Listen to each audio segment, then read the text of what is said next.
కడపకు ఒక విశేషం. మీ లలిత జ్యువెలరీ కడపకొచ్చేసింది. అక్టోబర్ 5న బ్రహ్మాండమైన ప్రారంభోత్సవం. లలిత జ్యువెలరీ, కోటిరెడ్డి సర్కిల్, కడప. ఉమ్మడి నల్గొండ జిల్లాలో నల్గొండలో నిన్న జరిగినటువంటి డిఎస్సి ఎగ్జామ్స్ ఏదైతే ఉన్నాయో, రిజల్ట్స్ వచ్చినాయో, దాంట్లో ఈడబ్ల్యూఎస్ వాళ్ళకి 2050 ర్యాంక్ వచ్చినా వాళ్ళకి ఉద్యోగం వస్తుంది. కానీ బీసీడీ వాళ్ళకి 820 లోపే.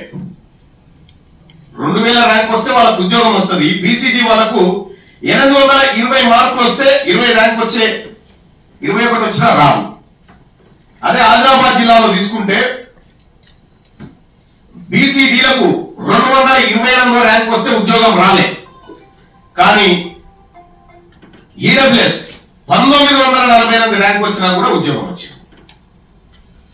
ఇక్కడ ఎస్సీ ఎస్టీల కంటే కూడా అత్యధికంగా లబ్ధి పొందుతున్నటువంటి వర్గంగా ఇవాళ ఈడబ్ల్యూఎస్ తయారైపోయింది. వాస్తవానికి ఇట్లా అన్ని జిల్లాల్లో జరిగినటువంటి ఘోరం ఇదే. వాస్తవానికి రాజ్యాంగం ఏం చెప్తా ఉంది? సామాజికంగా, విద్యాపరంగా వెనుకబడినటువంటి వర్గాలకు రిజర్వేషన్ కల్పించడం ద్వారా ఎదిగినటువంటి వర్గాలకు సమాన స్థాయిలో వాళ్ళు ఎదగగలుగుతారనేది రాజ్యాంగం ఆలోచన.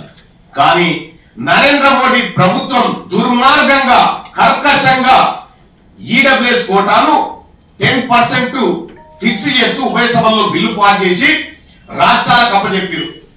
రాష్ట్రాల్లో ఇంప్లిమెంట్ చేయాలని లేదు. తమిళనాడు మేము చేయకపోయని చెప్పేసింది. కేవలం అక్కడ 2-3% మంది కంటే ఎక్కువ ఉన్నారు.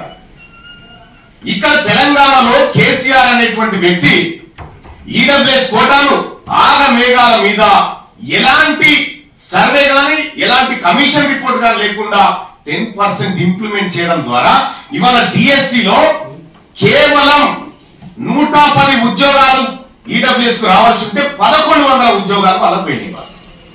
ఇలా గ్రూప్ 1లో అదే పరిస్థితి, ఐఏఎస్ లో అదే పరిస్థితి, ఎక్కడ చూసినా ఇదే దుర్మార్గం జరుగుతా ఉంది. కాబట్టి ముఖ్యమంత్రి గారిని రిక్వెస్ట్ చేయడం జరిగింది. ఇక్కడ మా బీసీ ప్రజలు నష్టపోతా ఉన్నారు.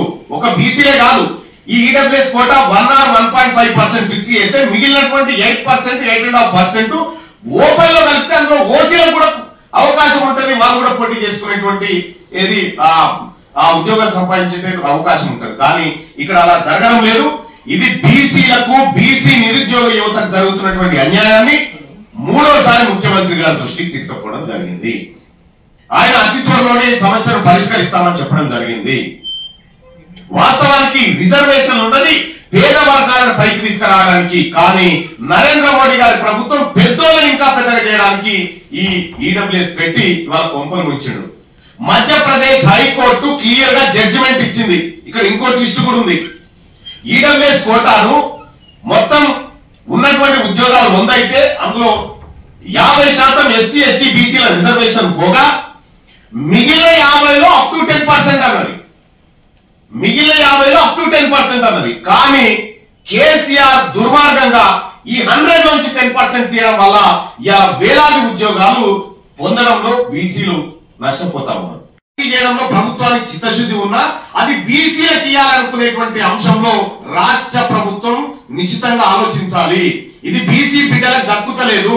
మా గౌరవనీయులు, మా నాయకుడు రాహుల్ గాంధీ గారి ఆలోచన ఏదైతే ఉందో, సోషల్ ఇంజనీరింగ్ అనేటువంటి ఆలోచన, జిస్కి ఎంతైతే జనాభా ఉన్నారో వాళ్ళకి అంత దక్కాలనేటువంటి ఆయన ఆలోచన ఏదైతే ఉందో అది ఇంప్లిమెంట్ జరగడం లేదు. అది సరిచేయాలని గౌరవ ముఖ్యమంత్రి గారికి చెప్పడం జరిగింది. ఆయనకు గతంలోనే జడ్జిమెంట్ కాపీ ఇవ్వడం జరిగింది. అన్ని కూడా ఆయనకు హైకోర్టు జడ్జిమెంట్ ఇచ్చినాం, మధ్యప్రదేశ్ ది, కర్ణాటక హైకోర్టు జడ్జిమెంట్ ఇచ్చినాం. అన్ని ఇచ్చినప్పటికీ కూడా ఇవాళ జరుగుతలేదు. ఈ ఉద్యోగాలు ఇప్పుడు వేగంగా భర్తీ చేసుకుంటూ పోతా ఉంటే 10% ఇచ్చి వాళ్ళు 30 ఏళ్ల పాటు వాళ్ళు ఉద్యోగాల్లో కూర్చుంటే 30 ఏళ్ల పాటు ఈ బిడ్డలకు ఆ ఉద్యోగాలు రావు.